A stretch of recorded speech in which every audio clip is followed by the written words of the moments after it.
في الحلقة دي إن شاء الله هنتكلم عن الصفات من البداية للنهاية، يعني كل ما يخص الصفات في اللغة الإنجليزية هنعرف كل حاجة عنها في الحلقة دي. إيه هي علامات الصفة في الكلمة؟ إزاي أعرف إن الكلمة اللي قصادي دي صفة ولا مش صفة؟ هل في علامات مميزة لو شفتها في كلمة أعرف إن هي صفة؟ برضه هنعرف مع بعض إيه هي القواعد الثابتة للصفات اللي ما ينفعش تتغير، وهنعرف لو عندي في الجملة أكتر من صفة إزاي أرتبهم ترتيب صحيح من حيث الجرامر. هل برتبهم ترتيب عشوائي ولا ليهم طريقة معينة؟ لازم صفة تيجي قبل صفة. وبرضه هنعرف مع بعض إمتى أستخدم الصفات في اللغة الإنجليزية. ما تنساش تجاوب التدريب اللي موجود في آخر الحلقة، هتجاوبه في تعليق تحت الحلقة وهيتم التصحيح ليك علشان تتأكد انت فهمت الحلقة ولا لسه. دلوقتي أول حاجة هنعرفها مع بعض ايه هي علامات الصفة في الكلمة، يعني ازاي اعرف ان الكلمة اللي قدامي دي صفة لو فيها علامة مميزة. في علامات في اللغة الإنجليزية بتيجي في أغلب الصفات، بتبقى موجودة في أغلب الصفات، فبقدر أعرف إن كده الكلمة اللي قدامي صفة. فهنشوف مع بعض إيه هي العلامات دي. عندي علامات معينة بتبين إن الكلمة اللي عندي ممكن تكون صفة. زي إيه؟ زي إن في مقاطع أو حروف لو جت جنب بعضيها في آخر الكلمة يبقى الكلمة اللي عندي دي صفة. زي لو كلمة انتهت مثلا ب AL، زي كلمة final نهائي، فهي هنا صفة. يبقى أغلب الكلمات اللي بتنتهي ب AL هتبقى صفات. برضو زي المقطع ENT، زي كلمة excellent ممتاز، أو المقطع OUS، زي كلمة famous مشهور. يبقى إذن الكلمات اللي بتنتهي ب OUS بتبقى أغلبها صفات. زي المقطع IC، لو انتهت الكلمة ب IC هتبقى صفة، زي كلمة scientific علمي. أو تنتهي بحرف Y، زي كلمة funny مضحك. أو IVE، زي كلمة active نشيط. طبعا في صفات كتير بتنتهي بالمقاطع دي، بس أنا جايبة بس إيه مثال واحد على كل مقطع عشان وقت الحلقة. طيب زي المقطع برضو اللي عندي ED، دي الصفة اللي عندي دي limited محدود. أو المقطع BLE، زي كلمة sensible حساس. أو FUL، زي كلمة careful حريص.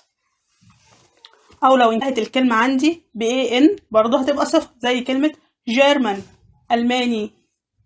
أو ING، زي كلمة surprising مندهش أو متفاجئ. برضو المقطع اللي هو LESS، زي كلمة careless مهمل. أو AR لو انتهت ب AR فهتبقى صفة، زي كلمة familiar مألوف. يبقى إذن الكلمات اللي هتنتهي بالحروف اللي احنا شايفينها قصادنا دي بتبقى صفات. دلوقتي هنشوف مع بعض حبة خدع كده لو عرفناهم هيسهل معانا حفظ مجموعة كبيرة من الصفات، بمعنى أو حفظ مجموعة كبيرة من الكلمات. زي إيه؟ زي نلاحظ كده مع بعض إن الصفات اللي احنا قلنا بتنتهي مثلا بمقطع، بس المقطع ده بس LESS، هنلاقي إن معناها عكس معنى الفعل الأصلي بتاعها. يعني إيه الكلام ده؟ يعني صفة زي صفة careless مهمل care أو careless بتنتهي ب less. طب لو شلنا ال less هيتبقى عندي care يعني يهتم، عكس صفة مهمل لو شلت less هيبقى عكس مهمل ايه؟ يهتم، فهيبقى الفعل الأصلي بمعنى يهتم. طيب لو حذفت ال less برضو من الصفة وحطيت بداله المقطع ful هيدينا عكس الصفة اللي عندي. بمعنى ايه؟ يعني برضو نفس المثال لو قلنا careless لو شلت ال less حطيت بداله ful فهتبقى careful، هيبقى معناها بدل مهمل هيبقى حريص ومهتم. مثال تاني زي كلمة helpless غير مفيد آخرها less. طيب لو شلت ال less وحطيت ful فهتبقى helpful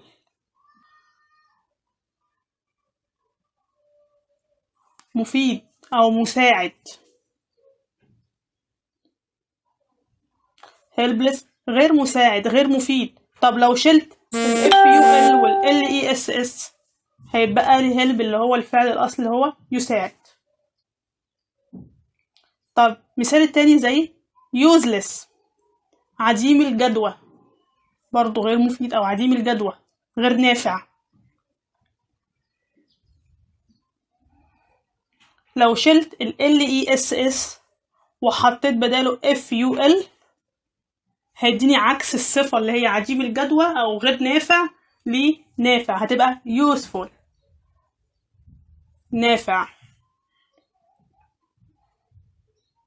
فهنا الصفة والصفة المضادة ما بين المقطعين، واحدة فيها تنتهي ب less هتبقى المضادة بتاعتها ful تنتهي ب ful. طب لو هي بتنتهي ب ful هتبقى الصفة المضادة ليها بتنتهي ب less. طب لو الصفة عندي بتنتهي ب less هيبقى الفعل بتاعها الأصلي هحذف ال less وهيبقى معناه عكس معنى الصفة.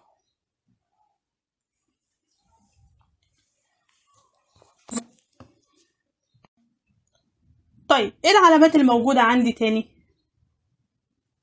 زي حرف ال A. لو بعض الأفعال لو ضفت لها في الأول خالص حرف A بيتحول الفعل لصفة، زي الأمثلة اللي معايا دي. live يعيش أو يحيا، لو حطيت له A alive هيبقى حي. sleep ينام، لو حطيت له A asleep نائم. wake يستيقظ، لو حطيت له ايه awake مستيقظ. فاذا بعض الافعال لو حطيت لها حرف A في الاول لو ضفته لها هتتحول لصفة، هتديني صفات.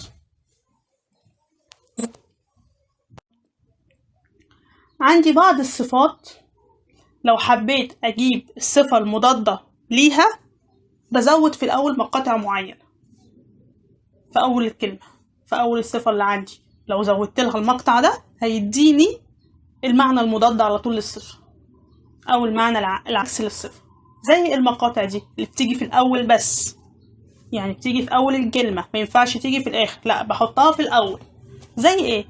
زي المقطع dis او un او il او in او im.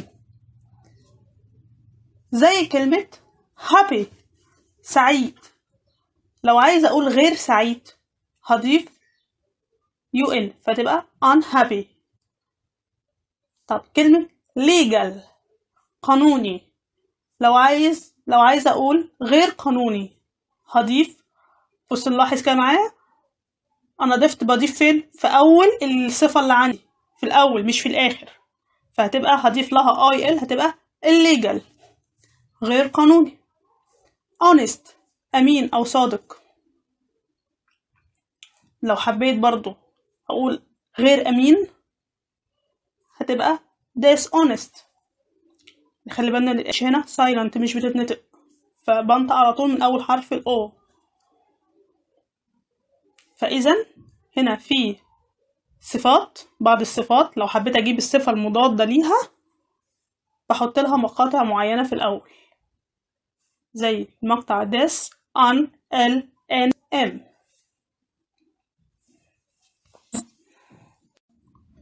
دلوقتي هنشوف مع بعض أهم القواعد الثابتة للصفات من حيث الجرامر، اللي هي ما ينفعش تتغير عشان يكون الجرامر بتاعي سليم.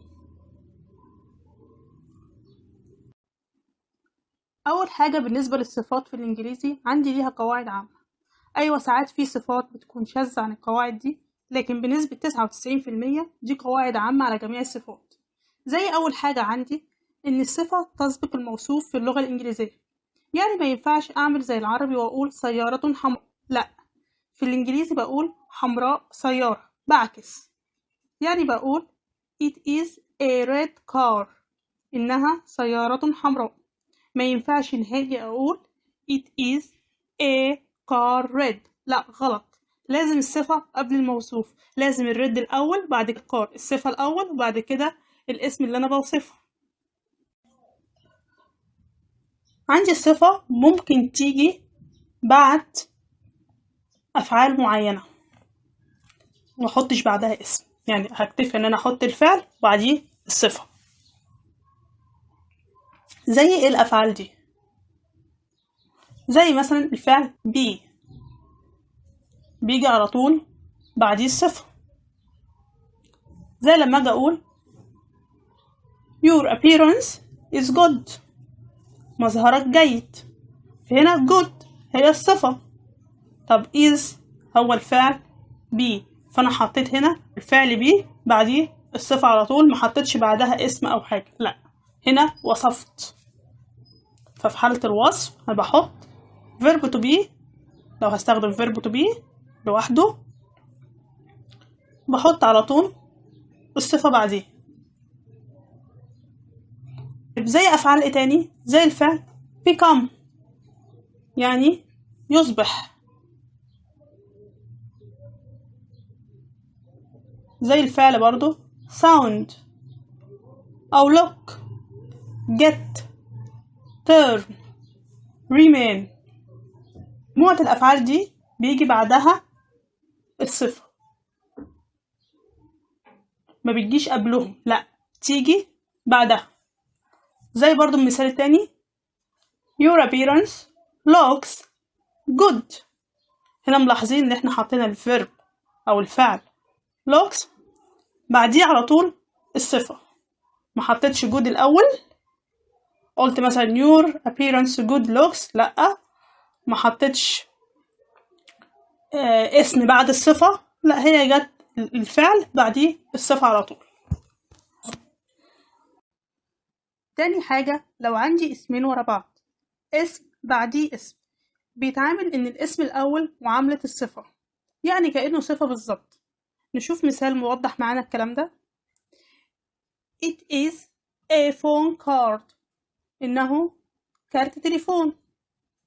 عندي هنا اسمين ورا بعض، phone الاسم الأول وكارد الاسم التاني، بيجيهم ورا بعض، بقى الاسم الأول هنا عندي صفة بيوصف الاسم التاني، يعني phone بقت صفة عشان توصف الكارد ده. عشان توصف الكارت ده بتاع ايه لازم اقول تليفون، ده كارت تليفون. في الانجليش بقى هقولها phone card. دلوقتي اهم قاعدة ثابتة عندي ان الصفات لا تجمع ابدا، حتى لو الاسم اللي بعدها جمع ما ينفعش اجمع الصفة في الانجليزي نهائي. زي لما اقول these are red cars، هذه سيارات حمراء، هنا cars جمع، لكن ما جمعتش red زيها. ليه؟ لأن ما ينفعش في الإنجليزي أجمع الصفة. يعني ما ينفعش أقول these are red cars. لا غلط، ما ينفعش أجمع red. الصفة دايما بتيجي مفردة حتى لو الاسم اللي وراها أو الموصوف بتاعها جمع، هي لازم تبقى مفرد. ما ينفعش أجمع الصفة نهائي. عندي قاعدة مهمة جدا، إن الصفة ما ينفعش أحط قبلها أداة نكرة. يعني ما ينفعش أحط قبلها إيه أو آن، إلا إذا لو الصفة والموصوف جم مع بعض. يعني الصفة جه وراها الاسم اللي هي بتوصفه، فهنا لازم أحط إيه أو إن قبل الصفة بناء على الصفة. لكن لو الصفة جت بعد فعل من الأفعال اللي إحنا قلنا عليه، اللي هي ما بيجيش بعدها بقى الموصوف، زي فعل مثلا فعل بي يكون، أو فعل remain أو look أو sound، هنا ما ينفعش أحط إيه أو آن قبل الصفة. زي الأمثلة اللي معايا دلوقتي. أول مثال it is a red car، إنها سيارة حمراء. طيب red هي الصفة، وكار السيارة هي اللي أنا إيه الموصوف اللي عندي أو الكلمة اللي بتوصفها الصفة. فهنا إذا جه عندي الصفة والموصوف مع بعض، فهنا لازم أحط قبلها أداة نكرة سواء إيه أو آن. طب هحطها بناء على إيه؟ بناء على الصفة. يعني الصفة هنا بتبدأ بصوت ساكن، صوت الآر red، فهنا هحط A. طيب لو جت بعد فعل من الأفعال اللي احنا قلنا عليها زي it is red، إنها حمراء، فهنا red جاية صفة حمراء. طيب وجت بعد الفعل be اللي هو is، فإذا زي ما احنا شايفين لا حطيت لا A ولا آن، ما ينفعش أحط حاجة، بحط الصفة على طول من غير أي أداة نكرة. دلوقتي هنشوف مع بعض ازاي نرتب الصفات في الجملة. يعني لو جالي اكتر من صفة في جملة واحدة ازاي هرتبهم مع بعض؟ يعني هحط مين الاول او مين الاخر، انهي صفة الاول وانهي صفة في الاخر، وهل ليهم ترتيب معين ولا برتبهم ترتيب عشوائي عشان يبقى الترتيب بتاعهم سليم ويبقى الجرامر بتاعك سليم. عندي بعد كده ترتيب الصفات. يعني ازاي ارتب كذا صفة جايين مع بعض بيوصفوا كلمة واحدة، احط مين قبل مين او مين الاول؟ قال لي في ترتيب معين لازم امشي عليه، وما ينفعش ان نوع يجي قبل نوع، لا لازم امشي بالترتيب ده. طب ايه هو؟ اول حاجة او اول صفة بكتبها لما اجي اوصف كلمة بصفات كتير، اول حاجة هي الرأي او الجودة. رأيي في الحاجة دي، هل هي جميلة او وحشة ولا ايه بالظبط. بعد كده عندي الحجم، يبقى بعد الرأي بحط حجمها قد ايه، كبيرة صغيرة وهكذا. بعد الحجم العمر، بمعنى ايه؟ بمعنى قديمة جديدة كده. بعد كده بحط الشكل، مدورة مربعة مثلثة وهكذا. بعد كده اللون، لونها ايه بالظبط. بعد كده المنشأ او اصلها ايه، امريكي مصري ياباني وهكذا. بعد كده بحط الخامة بتاعتها، معدن خشب نحاس، الخامة بتاعتها عبارة عن بالظبط. بعد كده الوظيفة بتاعتها او بتستخدم لإيه او بستخدمها في ايه بالظبط. بعد كده بحط بقى الموصوف اللي عندي. لازم امشي بالترتيب ده في الصفات، ما ينفعش احط حاجة قبل حاجة. يعني ما ينفعش احط اللون قبل الرأي، لا غلط، لازم الرأي الاول. بعد كده بعد الرأي بحط الحجم، امشي بنفس الترتيب اللي عندي. ما ينفعش احط حاجة قبل حاجة، ما ينفعش احط الشكل قبل الحجم، لا ما عنديش شكل خلاص يبقى هدخل على اللون، لكن ما ينفعش احط ده قبل ده، لازم امشي من اول من فوق اللي عندي فيهم احط هو الاول. الرأي، بعد كده الحجم، بعد كده العمر، بعد كده الشكل، بعد كده اللون، بعد كده المنشأ، بعد كده الخامة، بعد كده الوظيفة. ما ينفعش ألخفن فيه، ما ينفعش احط حاجة قبل حاجة، لازم امشي بالترتيب دوت. ودلوقتي هنشوف مع بعض مثال على كل نوع من الصفات دي. زي مثلا صفات الرأي، زي لما اقول good boy، ولد جيد او ولد مطيع. هنا boy جاية good معلش جاية بمعنى جيد او مطيع، فجود boy جود هنا انا بقول رأيي فيه. طب صفات الحجم long hair، شعر طويل، دي هنا ببين حجمه قد ايه، طويل قصير كبير صغير، كل دي تبع الحجم. طب العمر age young girl، بنت صغيرة. أو صغيرة في السن، young صغير في السن. تمام. طيب الهيئة أو الشيب، الشكل بتاعها round ball، كرة مدورة، كرة مدورة. شكلها ايه؟ شكلها مربع، مثلث، مدور، round، مدورة. طب بالنسبة للcolor أو اللون red pen، قلم أحمر. دي كده الألوان هي اللي بتعبر عن اللون. طيب الأوريجين أو المنشأ German guy، German guy، هنا جنسيته ايه؟ طبعا هنا مش هينفع أقول منشأه، لا، إن هو مش مادة أو مش مادة خام هقول منشأها أو صنعت فيه، لا، هو شخص، فهتبقى جنسيته ايه؟ German، ألماني. طيب الخامة plastic chair، كرسي بلاستيك.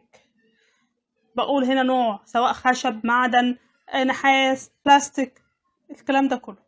طيب الوظيفة frying pan، طاسة آلية، طاسة قلي. frying هنا بمعنى آلية أو القلي، جاية بتبين الوظيفة بتاعتها. ودلوقتي هنشوف مثال طويل شوية علشان يوضح لنا ازاي نرتب أنواع الصفات دي ورا بعض. زي لما أقول It is my favorite big old square blue Italian wool door mat. favorite هنا جاية صفة رأي، اللي هي مفضلة عندي، المفضلة، فدي كده صفة رأي. زي ما احنا شايفين اتحطت في أول الصفات، أول واحدة فيهم، لأن احنا هنمشي بنفس الترتيب اللي احنا قلنا عليه. تاني حاجة big، كبيرة، بتعبر عن الحجم. طيب old، قديمة، دي بتعبر عن العمر بتاعها، وطبعا جه بعد الحجم. square، مربعة، اللي هو بتعبر عن شكلها. blue، أزرق، بتعبر عن لونها. Italian، اللي هي المنشأ بتاعها، اللي هي من إيطاليا. طب wool، من الصوف، بتعبر عن الماتيريال بتاعها أو المادة الخام بتاعتها. door، هي هتستخدم في ايه؟ الوظيفة بتاعتها اللي هي هتتحط على الباب. مات، دي السجادة اللي احنا كل ده بقى بنوصفها في الآخر. فاحنا كده زي ما شايفين بنازل نمشي بنفس الترتيب دوت. ما ينفعش احط اللون قبل الحجم، ما ينفعش لا احط مثلا المادة الخام قبل العمر، لا، لازم امشي بنفس الترتيب دوت. دلوقتي قبل ما نختم حلقتنا هتحل التطبيق ده في التعليقات، يعني هتكتب حلك في تعليق تحت الحلقة، وهيتم تصحيح التعليق علشان تتأكد انت فهمت الحلقة كويس ولا محتاج تشوفها تاني. وإن شاء الله هكون في انتظار حلكم في التعليقات.